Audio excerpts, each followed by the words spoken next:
ethi sichaza ingoma ethi anointing fall on me. Do re mi fa sol la ti do. Ama octave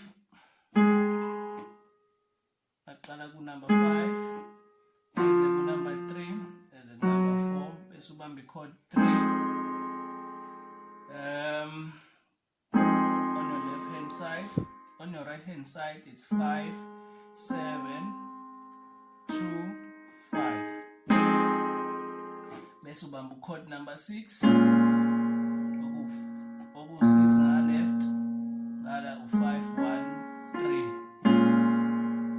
3 siya chord number 2 ngala ka left chord number 2 kube ngala ka right u 4 u 5 u 6 u 1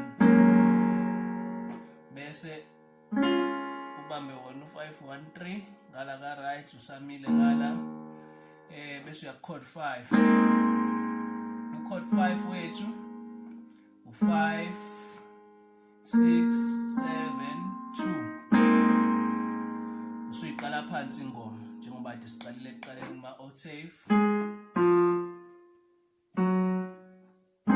subamba chord 3 suya ku chord 6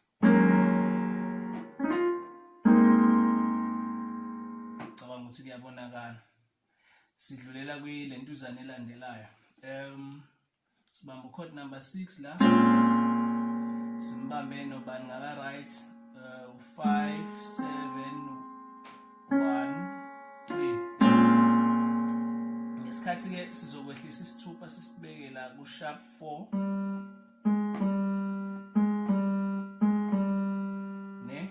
Ngesikhathi sehlisa isithupha siza ku chord number 2. Shuthi sifike sithi 6 2 siye chord number 5. Chord number 5 usombamba manje u 5 u 6 u sharp 6 u 2 bese siye chord number 1 sehlisa isithupha ngala kuphela. Shuthi into ehlukile nje ukuthi sehlisa isithupha la kuphela.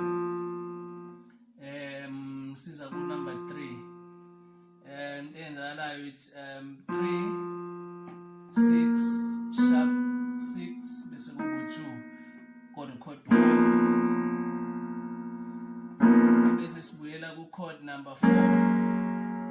Chord number 4 u 4 u 5 u 6 u 1 bese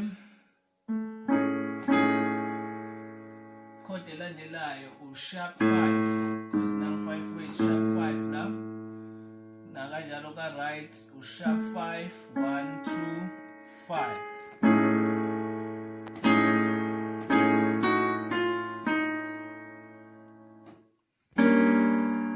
chord elandelayo u sharp 4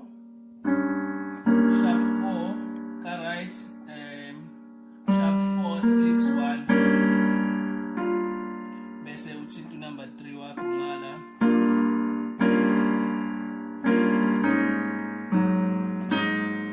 siyakhuphuka siya ku chord number 5 sibambe u 4